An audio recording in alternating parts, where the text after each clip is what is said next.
Matahari bersinar, ku gendong tas merahku di pundak. Selamat pagi semua, ku nantikan dirimu di depan kelasmu, menantikan kami.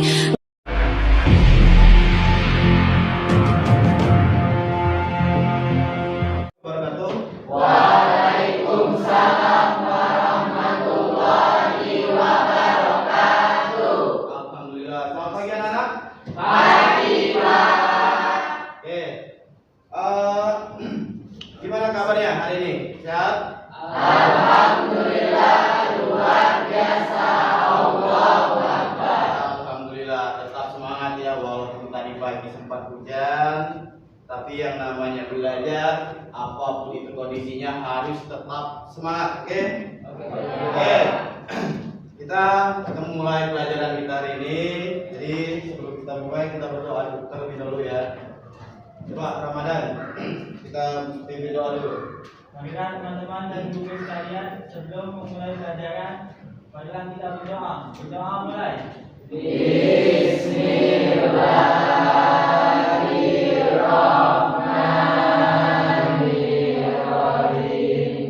Raditu billahi rabba wa bil islami dina wa bi Muhammadin nabiyya wa rasulah. Rabbi zidni ilma warzuqni fahma. Amin. Amin ya. Absen ya. Siapa yang hari ini tidak hadir? Adit. Kenapa Adit tidak masuk? Izin dulu ya. Oke. Kalau saya sebut matematika, jawabnya apa?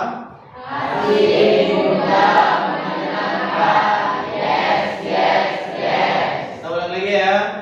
Matematika. Asik, mudah, menyenangkan. Yes, yes, yes. Alhamdulillah, semangatnya luar biasa. Yang benar hebat anak-anak SMA Muhammadiyah ini. Oke. Kita pelajari matematika ini khususnya statistik pada data hitung, ya, data kelompok.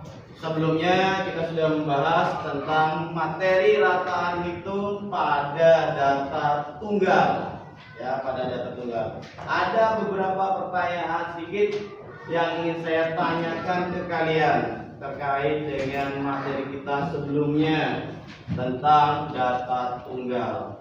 Saya mau tanya terlebih dahulu, apa sih yang dimaksud dengan data tunggal? Ya, silakan, siapa namanya? Sandrina. Oke, Sandrina, apa yang dimaksud dengan data tunggal? Data tunggal merupakan data yang bisa dilihat secara sederhana dan data tersebut belum tersusun atau dikelompokkan secara ke dalam kelas internal. Oke, maksudnya itu data tunggal itu data mentah yang belum tersusun dan belum dikelompokkan, ya. Untuk tabel distribusi frekuensi data kelompok ini, ya, ini banyak kegunaannya dalam kehidupan sehari-hari. Banyak sekali kegunaan dalam kehidupan sehari-hari. Apa itu diantaranya? Yaitu mencari data dalam jumlah yang besar. Kalian bisa melihat bentuk-bentuk dari data kelompok yang sudah kalian pelajari. Di situ ada apa namanya? Pretest. Saya ingin lihat dulu kemampuan kalian atau pemahaman kalian tentang data kelompok. Di pretest itu linknya sudah saya bagikan di grup ya. Sudah saya bagikan di grup, silakan coba kalian buka Google Form-nya. Tadi sudah kalian lihat soal pretest yang kalian hadapi tadi, ya, bervariasi. Ada yang berbentuk data tunggal penuh, ada yang berbentuk soalnya hot, ada yang bentuk aplikasi, ya. Sepertinya agak sedikit kesulitan kalian dalam menyelesaikan soal. Baiklah, kalau memang seperti itu, kita Kita coba lagi nanti ya pada saat post test kita lihat perkembangannya apakah mengalami kenaikan signifikan ataukah masih dalam tahap istilahnya itu standar. Manfaat dari kita belajar statistika khususnya pada rata hitung, di sini ada kompetensi yang harus kalian capai, yaitu yang pertama kemampuan kalian menganalisis ukuran pemusatan dan penyebaran data yang disajikan dalam bentuk tabel distribusi frekuensi. Artinya apa? Yang diminta adalah kemampuan kalian menganalisa, oh soalnya ini bentuknya seperti ini, maka langkah yang harus dikerjakan seperti ini. Itu menganalisis ya. Jadi kalian bukan hanya menghitung tapi menganalisa soalnya. Tujuannya bagaimana? Dengan melalui metode diskusi kelompok. Nanti kalian akan saya bentuk kelompok ya. Saya akan bentuk kelompok dengan model pembelajaran PBL. Apa itu PBL? Pembelajaran berbasis masalah ya, bukan hanya di dalam pelajaran, dalam kehidupan sehari-hari pun banyak masalah. Makanya apa? Siswa terkadang pada saat menentukan soal yang berkaitan dengan masalah bingung. Makanya hari ini saya menggunakan model pembelajaran berbasis masalah ya, agar kalian mampu menyelesaikan semua permasalahan matematika dalam kehidupan sehari-hari. Kelompok pertama di mana posisinya? Oke, di sebelah sana berarti. Ya silakan bentuk posisinya. Bentuk posisinya. Rapatkan meja.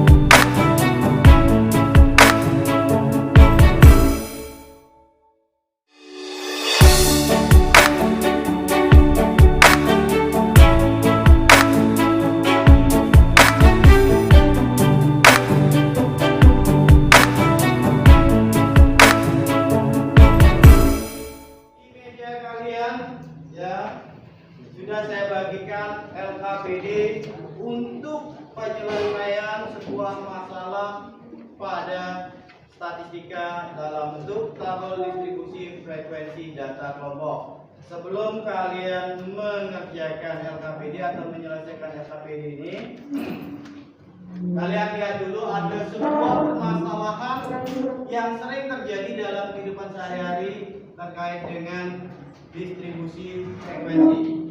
Coba. Ini ada video untuk kalian lihat.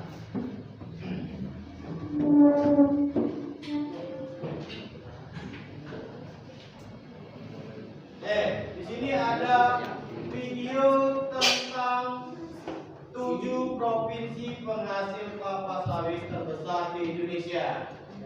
Ya, perhatikan. Apa yang muncul atau permasalahan apa yang muncul dalam video pembelajaran ini? Perhatikan.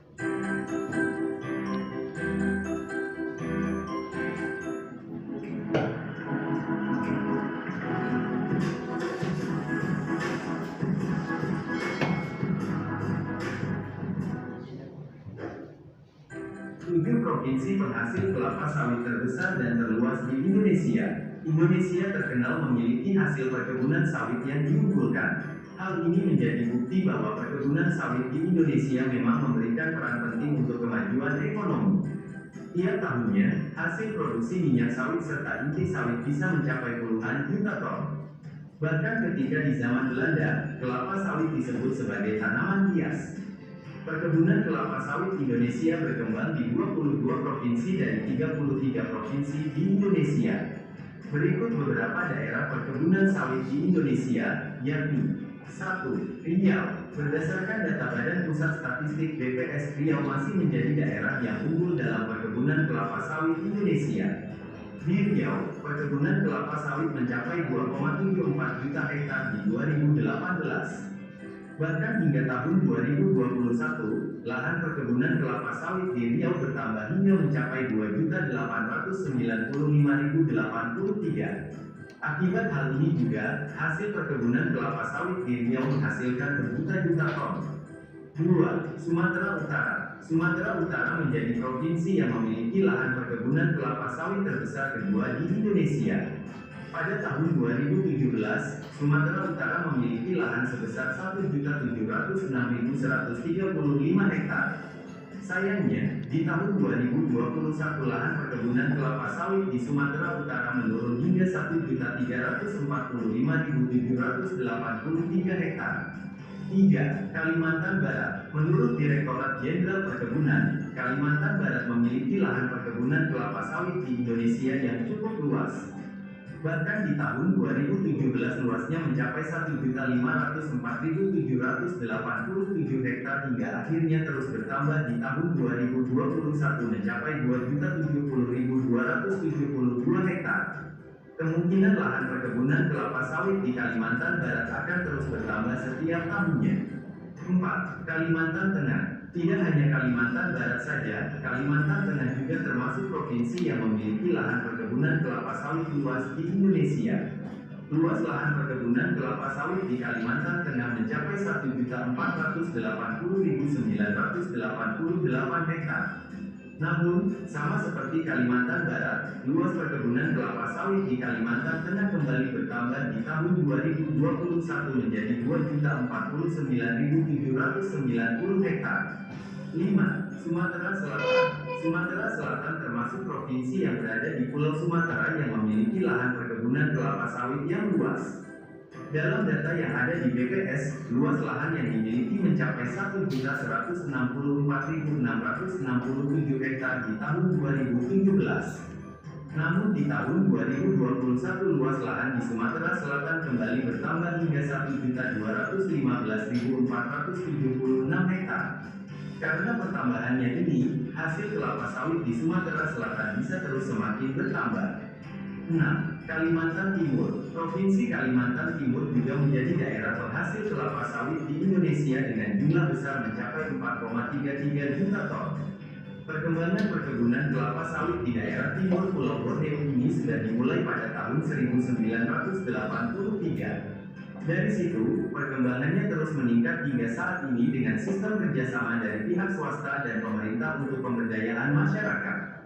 7. Jambi. Provinsi Jambi menjadi salah satu daerah yang menghasilkan kelapa sawit terbesar di Indonesia. Daerah yang terletak di Pulau Andalas ini memiliki peningkatan dari tahun ke tahun dalam produksi kelapa sawit karena perkembangan dana. Dengan jumlah produksi sekitar 3 juta ton pada tahun 2020, Jambi menjadi salah satu penyedia kelapa sawit untuk pasar Indonesia saat ini.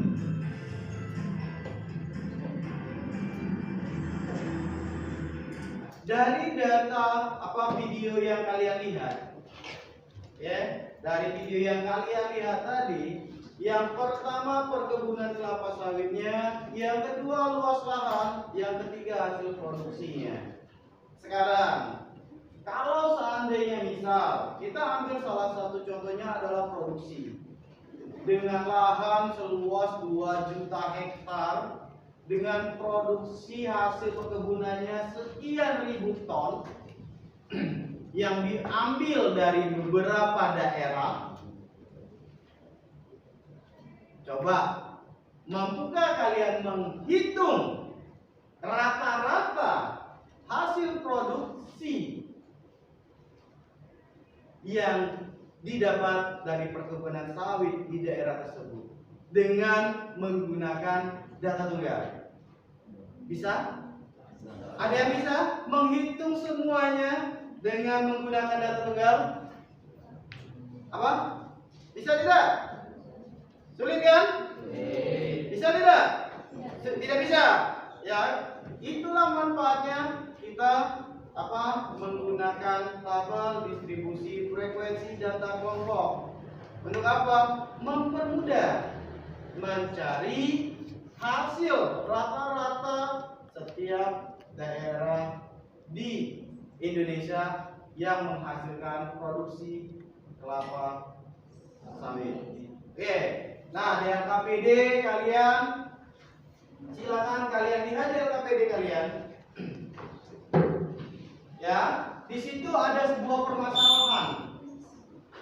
permasalahan yang akan kalian hadapi nanti, ya, terkait dengan perkembangan kelapa sawit di Indonesia. Di sini petunjuk pengerjaannya. Ya, yang pertama itu ada nama kelompok, ya, nama kelompok, anggota dan lain-lain. Kemudian di situ ada tujuan pembelajaran yang sudah saya sampaikan tadi. Yang berikutnya petunjuk pengerjaan daripada LKPD, yaitu berdiskusi di dalam kelompok dengan saling memberikan masukan dan saran dalam menyelesaikan soal. Kemudian silakan kalian scan. Di sini ada barcode terkait dengan langkah-langkah pengisian daripada LKPD itu, ya, langkah-langkahnya. Kemudian ada contoh soal di dalamnya, ya. Silakan kalian bisa scan barcode-nya. Kemudian kalau seandainya kalian mengalami kesulitan dalam mengerjakan soal tersebut, LKPD tersebut, silakan kalian koordinasi dengan guru, ya. Kemudian yang terakhir, presentasikan ke depan, ya. Bisa? Oke, kalau bisa silakan kalian selesaikan LKPD-nya, waktunya 15 menit. Silakan.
Ya, baiklah. Perhatikan ya.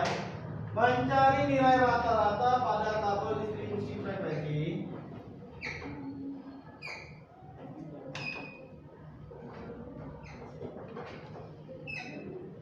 Ini kelas, ini frekuensi, ini nilai tengah. Ya, nilai tengah yang sudah kalian kerjakan tadi. Langkah berikutnya adalah apa? Seperti halnya yang data tunggal tadi, yaitu apa? Mengalihkan frekuensi dikali dengan nilai tengah. Berarti FI dikali dengan XI. Kita ambil contoh tadi 35 sampai 40 dan seterusnya ya. Di sini misalnya nilainya adalah 2. Nilai X-nya tadi 37,5. Maka FI dikali XI-nya berapa? 37,5 dikali dengan 2 berapa? 75. Ya, terus ke bawah. Terus ke bawah. Ya. Kemudian X-nya sama. Di bagian yang kedua juga sama, bagian ketiga sama, di bagian keempat sama. Nanti terakhir apa? Kalian jumlahkan. Jumlahkan nilai dari FIXI, misalnya nilainya 2375. Ya. Terus frekuensinya, misalnya di sini nilainya 40. Ya, maka persamaan dari rata-rata untuk data kelompok yaitu apa? X bar sama dengan sigma FI dikali XI dibagi dengan FI sigma FI. Bisa? Artinya apa? Jumlah ini FIXI dibagi dengan frekuensi. Silakan kalian. Nah, silakan siapa yang kelompok mana yang mau mempresentasikan untuk soal nomor 1 terlebih dahulu. Ya, silakan kelompok 1.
sebagai berikut.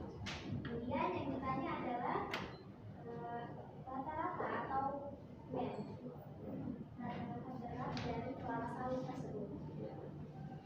Terus untuk penyelesaian, yang pertama itu menentukan nilai minimum atau S1. Nilai minimum ini adalah nilai terkecil pada data.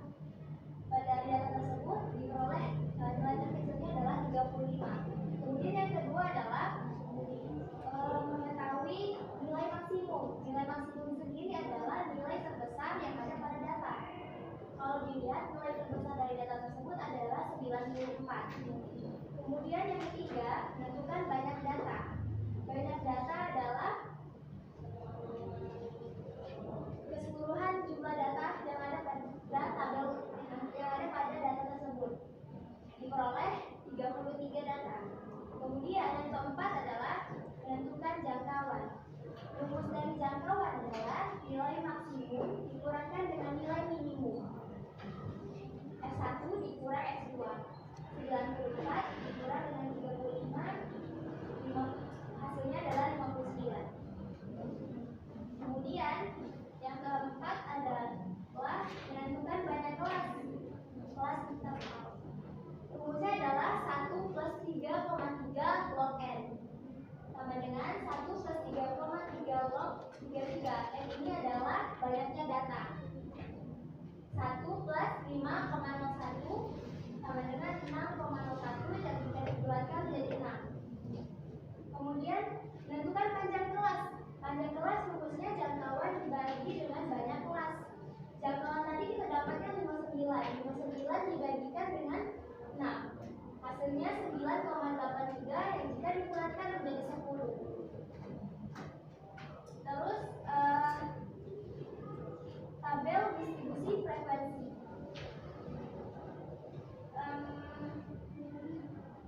Berat sawitnya ini yang 35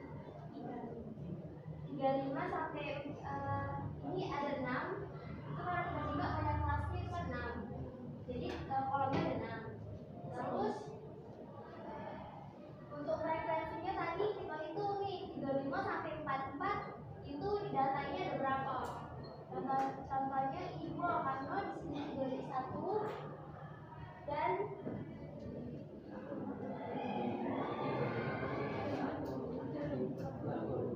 ini 1, jadi 2.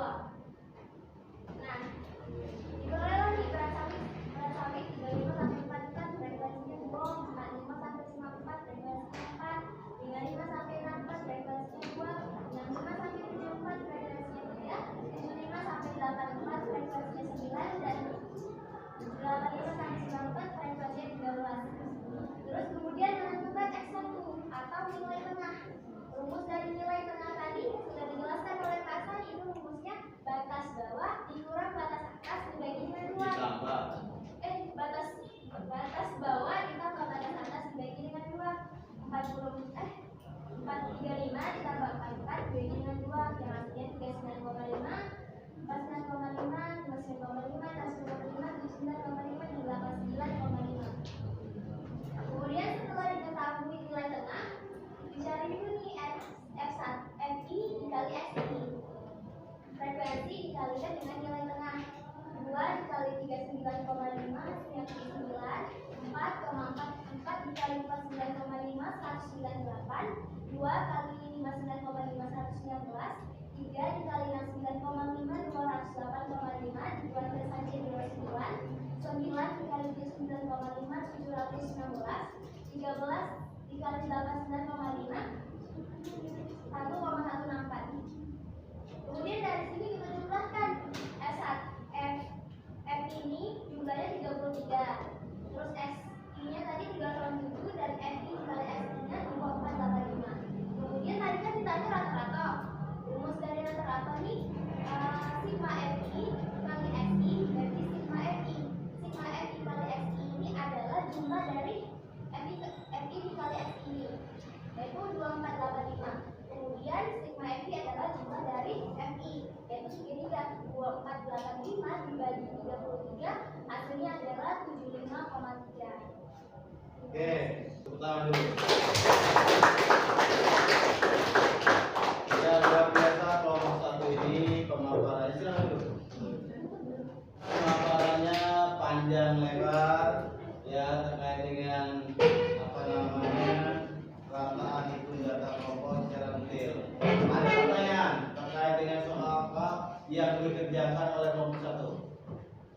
hasilnya sama atau ada yang beda? Sama. Oke, sama ya. Ada pertanyaan? Tidak ada. Oke, kita lanjut ya. Ini berhubung waktunya juga terbatas, ya. Jadi kita coba kerjakan untuk yang post test, ya, untuk yang post test.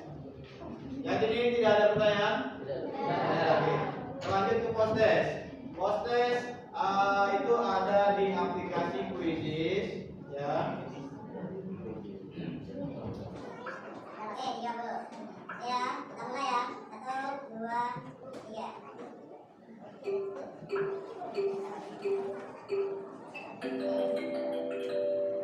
Silakan Bang Maryam. Jangan dulu, jangan dulu.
dari hasil pembelajaran kita itu sudah 60% ya, siswa kelas 12 IPA B ini telah mencapai di atas KKM.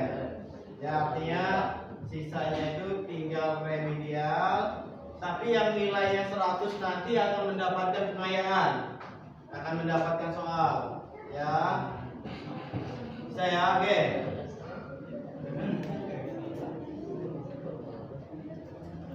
Oke, untuk materi kita pada hari ini dari awal sampai terakhir ya, terkait dengan pembelajaran kita, ada pertanyaan? Tidak ada? Paham semua ya, ngerti semua ya? Oke, kalau mengerti semua, untuk pertemuan berikutnya ya, kita akan mempelajari tentang materi kuartil atau median. Kuartil 1, kuartil 2, kuartil 3 pada data kelompok, tabel distribusi frekuensi data kelompok. Oke. Untuk sebelum menutup pembelajaran kita hari ini, ada sedikit pesan singkat dari saya untuk kalian, motivasi juga.